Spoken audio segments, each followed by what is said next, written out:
Hey, what's going on, guys? Welcome back. So in today's video, I'm going to teach you how to remove and install your valve stem seals for B16 head, B18 head. Here are the supplies you're going to need. Number one, you're going to need some sort of torch or some sort of lighter that can heat up the old valve stem seals because they're going to be stuck on there pretty good.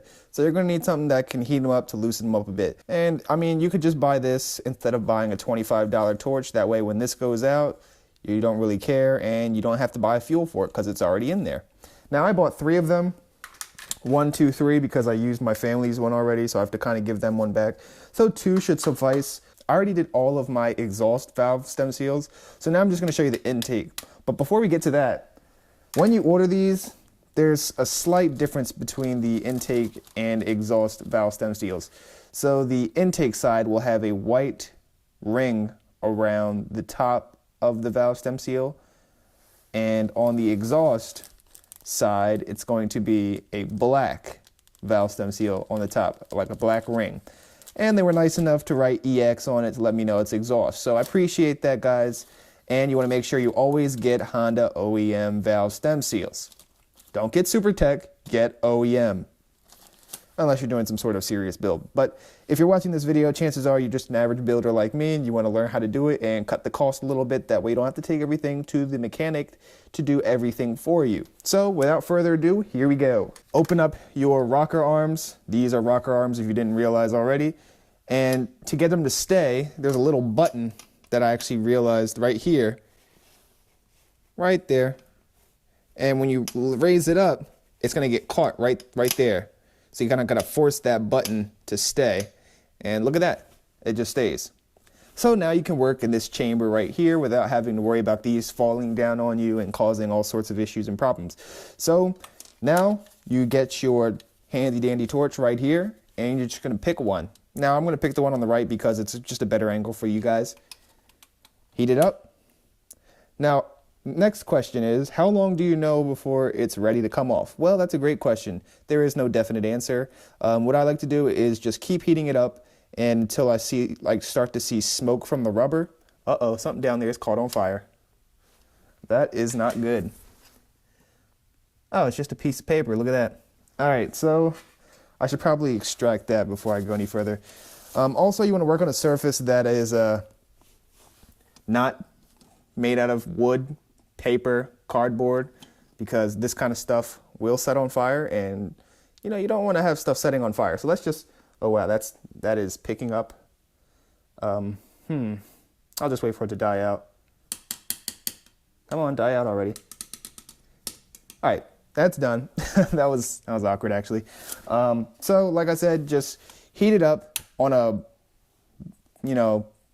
garage surface or a metal surface, something that's not going to catch on fire like that just did.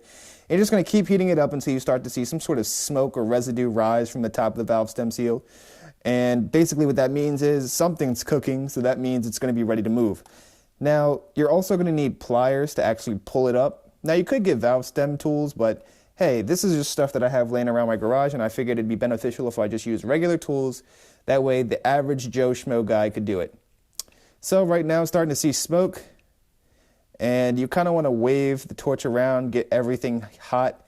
That way, everything gets hit with heat. All right, I'm starting to see smoke.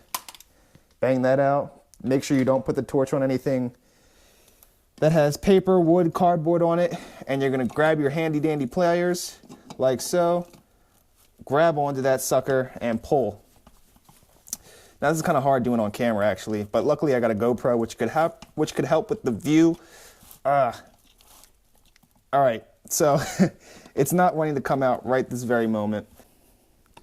You know what? I'm just going to put the camera down because, I'm just going to hit it one more time. Because look, it's already loose. You see that, right? It's loose.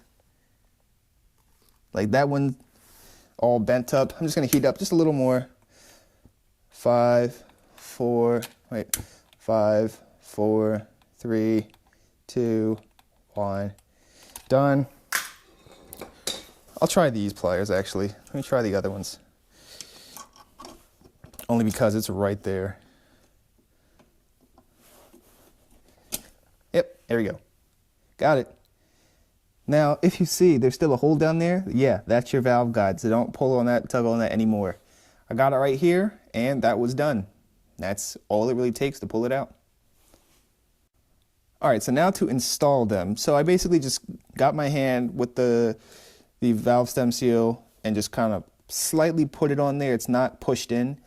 I don't know how people are able to keep it in the 12 mils or the 13 mils or the 11 mils, but I wasn't able to keep it in here. It just kept falling out or it wouldn't fit. So I just got my finger and kind of rested it on there. And then I'm just going to get this and push it down ever so slightly.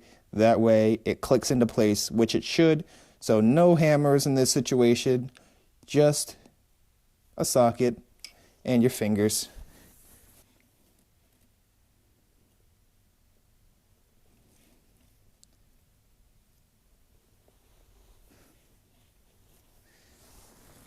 I mean, I felt a nudge, but I didn't hear a click, which was weird. Oh well, feels on there pretty good. There you go. End of demonstration. Moving on to the next one. So that's how you change your valve stem seals. Quite simple, actually. It's not very hard to do it.